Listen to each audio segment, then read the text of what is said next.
This is We the Sales Engineers Podcast, show 149. Welcome to We the SEs podcast, the show for sales engineers by sales engineers with your host, Ramsey Majaba. What's up, SE Nation? Welcome back to another video or podcast. I am your host, Ramsey Majaba, and I am solo again due to my current situation. Anyways, I don't need to belabor that point any longer. Thank you guys for being here.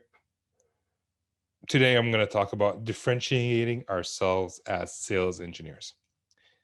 And I've worked in a few different roles. I've mentioned this before, but I'm going to mention it again.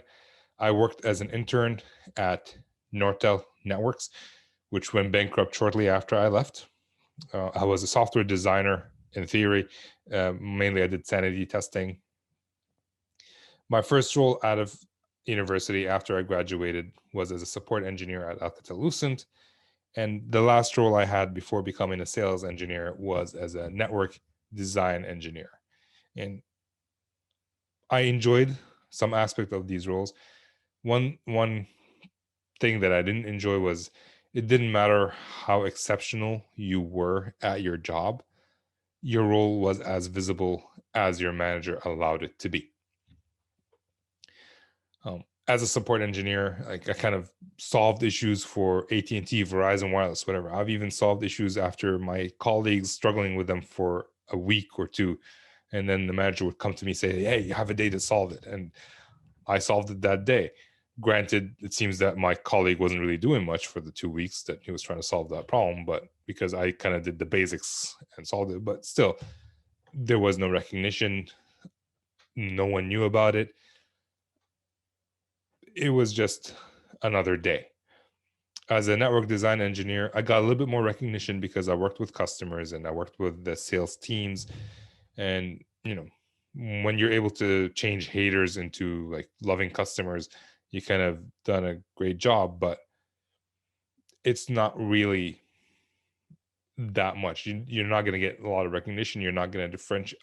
You can differentiate yourself within your teammates, but it's not enough to say that, hey, we're downsizing, let Ramsey go because he's just another another network design engineer. So, sales engineers, we have the ability to differentiate ourselves a lot more than any other role other than like sales, I guess. That's mainly because we work with customers. We work on high value projects. Like we know exactly how much money we're bringing in, or at least I hope sales engineers know how much money they're bringing into their companies. So, and we work with a lot of people. We work with customers, obviously. We work with sales. We work with product management, product marketing. We work with R&D in some cases. So we have a higher impact on the company, which leads to more visibility, and that's why we can differentiate ourselves a little bit more. That being said, many SEs that I've worked with just want to do their job, keep their head down, and go home and hang out with the family. They don't want to differentiate themselves. They don't want to stand out. They just want to go under the radar, live their lives, basically. And, if that's what you want to do, that's your choice. I don't think it's the right way to go. Not because we're looking for fame or we're looking for recognition, or we're not looking for anything extraordinary. There are a couple of reasons why I think we should be differentiating ourselves as sales engineers.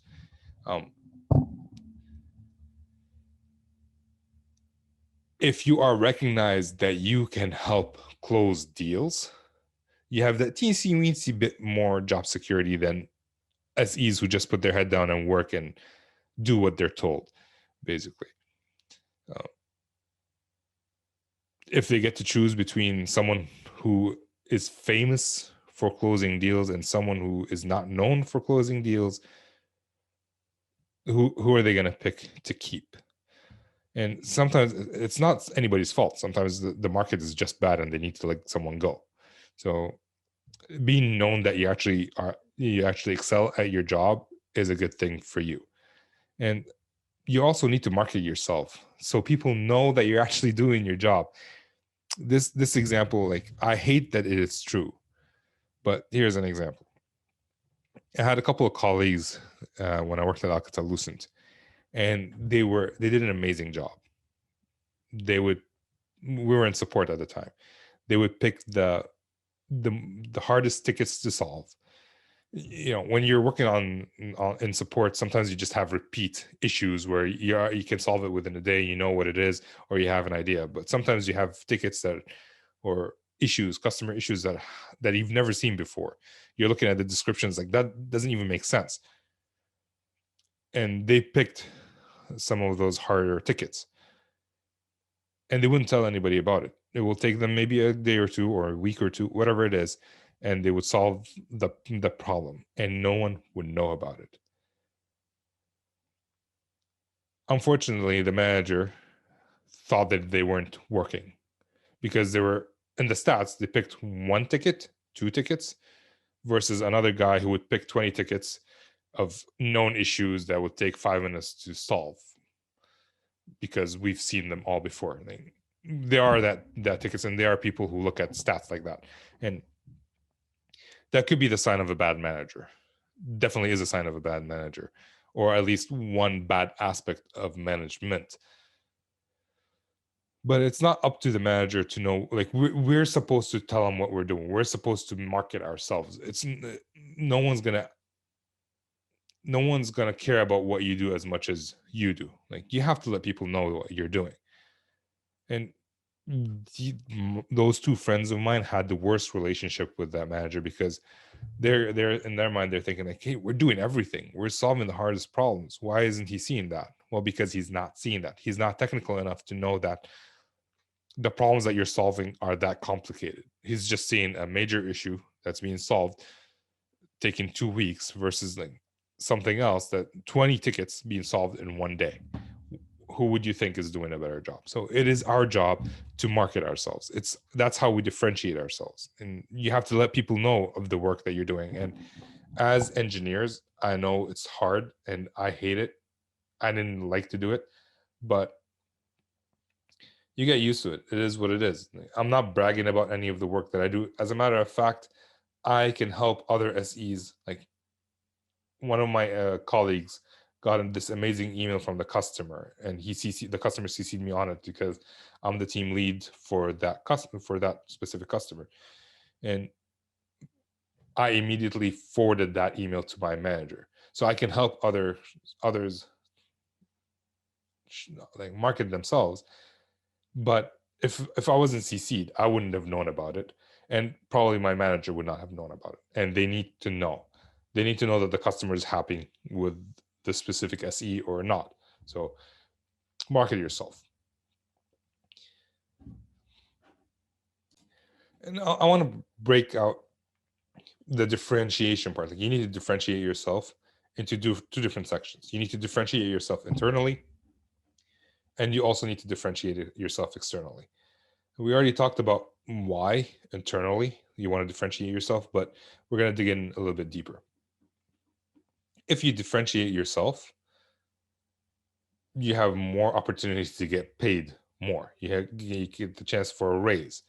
You get the chance to get promoted.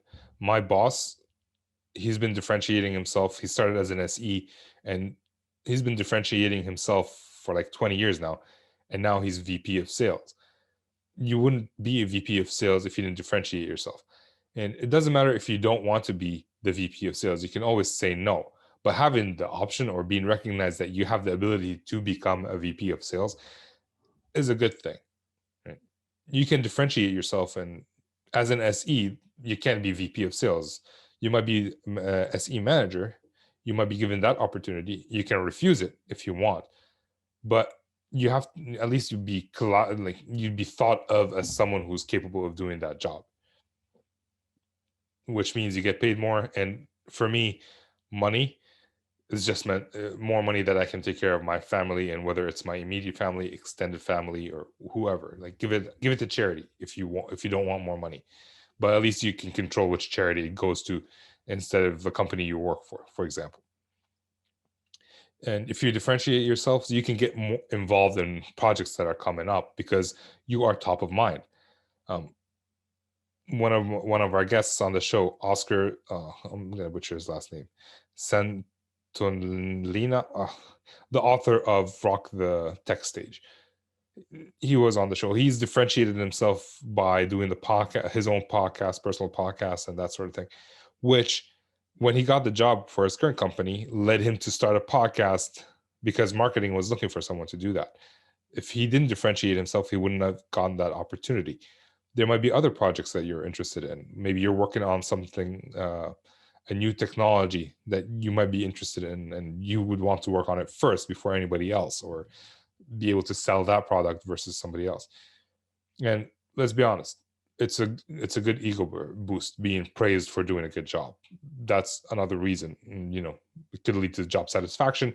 I don't know how much. I haven't done the research of how much being recognized can lead to job satisfaction, but I'm pretty sure it's a good thing and it doesn't hurt. And who are you differentiating yourselves to? Well, you're differentiating yourself to salespeople. If you work one-on-one, you're kind of differentiating yourself as a sales team.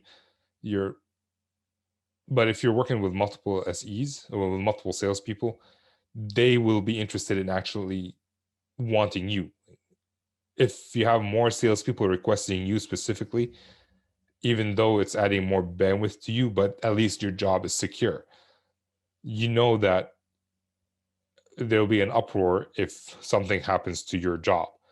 Whereas others who have not differentiated themselves will not have a job security the same way that you do. So, that is very helpful. You need to differentiate yourself to other SEs.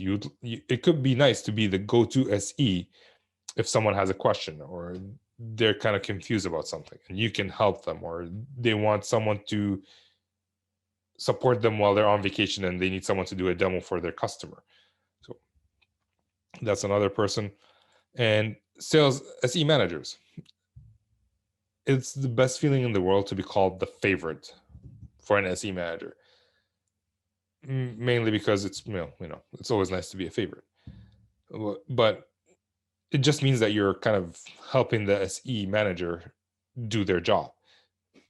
If they know they don't have to worry about you, you just did most of their job. Now, how do you differentiate yourself? I've been on an acronym tear these days. I came up with a stupid one last week, but I promise you this one is much better. The acronym I'm going to use this week is SPEED. Differentiate yourself with speed. And, SPEED. So speed, S. Solve the problems. Whether if you're working with a salesperson, solve their problem. If you're working with other SEs, help them solve their problem. If you're working with an SE manager, help them solve their problem.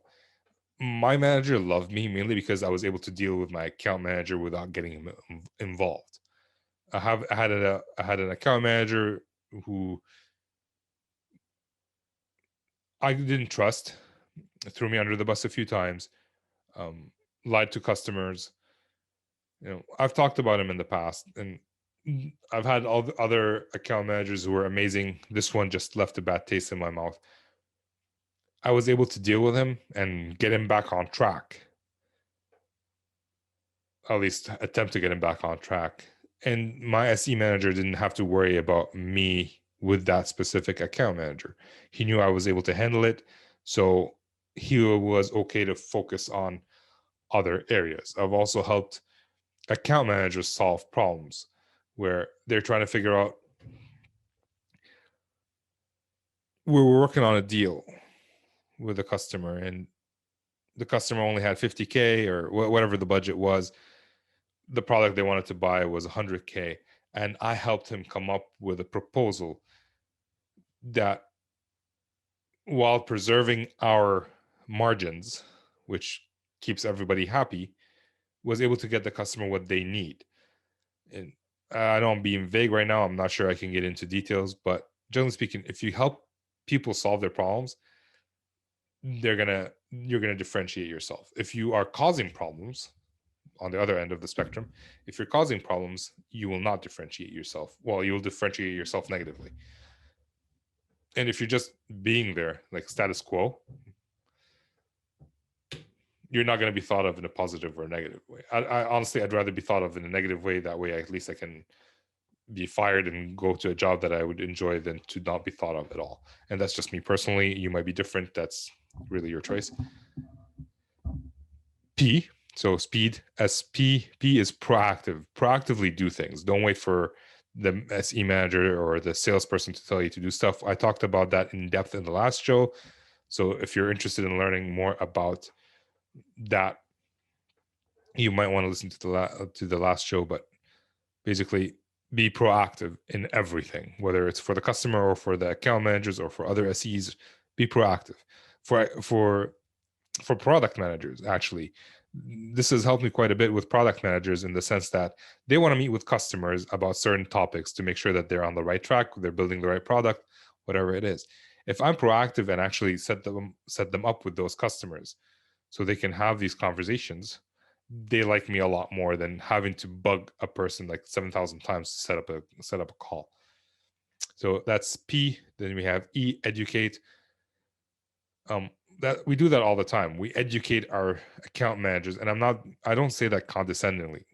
We are more technical than our account managers. We know a little bit more in depth what our solutions solve, so we can educate the account manager. Whenever we're going to meet a customer, we can give them a crash course or her a crash course about the product that we're trying to sell or the customer's potential problems so that they know what questions to ask. And also, I've realized that SEs have a better relationship with the users of the product a lot more than account managers. And they know who the influencers are and who's going to like try to trip up the system. So it's not just from a technical perspective. We can educate from like a personnel perspective. That we can educate the account manager like, hey, we really need to build a better relationship with that specific person. Let's ask him out to lunch. Let's do this. Let's whatever it is. Let's just help him a little bit more. So there are 2 E's in speed, in case you're wondering. The second one is elevate. You need to elevate people around you, not bring them down. If someone asks you for help, you would assist them and elevate them to a higher level. Elevate the account manager, elevate the company, elevate the team. You just basically, instead of you going down, like if you have a standard that's a 10, but everybody else's standard is a 5, if you go down and your standard becomes a 5, you basically kind of wasted your career. But if you can bring everybody up, maybe not to become a 10, maybe a 6 initially or a 7, you're helping the company as a whole. That's how you differentiate yourself. And then D, deliver. If you promise something, deliver on it. I'm not sure I need to talk about that a lot more. Like these are all, I don't know why I came up with that acronym. It's just I'm on an acronym tear, but differentiate yourself with speed. And then you can do the same thing externally. You're doing this externally with your current customers. You're differentiating yourself to potential customers, and you're also differentiating yourself within the greater SE community. So when you're differentiating yourself with customers, basically that means you're helping them more. You're just providing more value, and you are the trusted advisor. So if they ever need anything, you're the go-to guy. But if you don't differentiate yourself, you're not top of mind. They will not reach out to you when they have questions.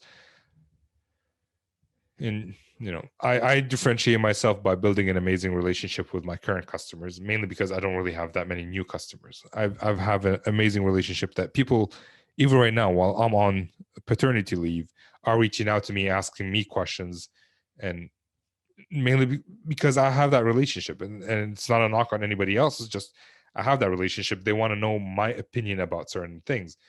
And, I answer them as much as I can, even during paternity, and also provide that information. I educate the people who are covering for me about what they're going through and what they need in terms of help. So there's that. And you can differentiate yourself to potential customers by providing information, whether it's on LinkedIn or whatever blogs or forums that they might be on, by if they ask a question about, I don't know, if they're looking for a CRM, and you can answer questions about what CRMs would look like in general. Not necessarily, it's not a sales pitch, it's actually providing value. You're differentiating yourself, so the next time they think of they need a new CRM, they'll be able to reach out to you and then you will point them in the right direction, whether it's a different SE team or sales team. It's still a lead that came from you. Not many people can say that. And the greater SE community, this is all kind of self-explanatory, but you need to differentiate the greater yourself to the greater SE community, because honestly, that's how I got a job. Well, no, I differentiated myself to my current customers. That's how I got a job. Let me tell you that story. So I used to work for a company called Spirent, which is a direct competitor for the company I work for today. And my current manager, the person who got onto me, found out about me, or the reason he wanted me as part of his team is because he was asking our common customers about me, and they were telling him great things, which led to me, after having some political differences with my old company, I was able to move into this company and get a raise. Obviously, it worked out positively for me. But the greater SE community also, if I didn't have that, because I have great connections with the greater community of SEs, I'm able to have conversations with every single one of them. Like, I can reach out to anybody, tell them, hey, I have a podcast. Do you want to jump on the podcast? And you don't have to have a podcast to be able to do that. You can join any of the like SENY or SE Nation, as they call it, which they took it from me, Akshat. He asked for permission to use it. Not that he needed it, but I was happy to give it to him, because SE Nation, it's not trademark protected, and we are part of One Nation. But you can also join the Pre-Sales Collective. There are a lot of the SE community is an amazing community that they want to help each other out. So join and help others. The more you help others, I believe in karma, whether you call it karma or something else. The more you help others, the more it's paid back in spades, because especially if you're not doing it just to get paid back in spades. Like, I didn't start the podcast to get paid back in spades, but hey, I've gotten a job out of it. I've made friends out of it. So that's why I believe that everybody should strive to differentiate themselves, whether they're successful or not. That's a different story. But if you're not successful at differentiating yourself one way, you can try different ways to do that. And to differentiate yourself externally, you can use the same SPEED acronym, where you solve somebody's problem, whether it's your customers, whether it's an SE who's having some issues, where people have contacted me where I'm having this horrible issue with my account manager. Can you help me solve it? And I've helped them solve it. So, solve the problems for the SE community. That will differentiate you, which will then get you job offers or recognition in one way, shape, or form. Educate, I'm not going to repeat the SPEED acronym. Well, solve, be proactive, educate, elevate, and deliver. That's the SPEED acronym. And you know what? That's pretty much all I wanted to share with you guys today. If you found this useful, I wouldn't mind you sharing it with someone you know, so that they can differentiate themselves. Even if you're not an SE, like even if you're a support engineer like I was, find ways to differentiate yourself. So it's the reason I left that company is because I wasn't getting a raise, even though I was doing amazing things. That's kind of how I got into sales engineering. I didn't know how to differentiate myself as much as I do today. But I assure you, if I was part of that company today, I would have found a way to differentiate myself, either as a support engineer or as a network design. I would be doing well, because I would have found a way. So it doesn't matter who you are, even if you're a nurse or garbage man or woman, find a way to differentiate yourself. So if you're a garbage man and you want to become the person who drives the truck instead of picking up the garbage, you can get there. Everybody can move up one way, shape, or form. So, yep, that's it for today. I hope that everything that I said makes sense because, I haven't slept in a while. That being said, thank you guys for coming back on. Again, share, subscribe, whatever it is that people do on podcasts, and I will see you next time. For Ramsey, this is Ramsey signing off.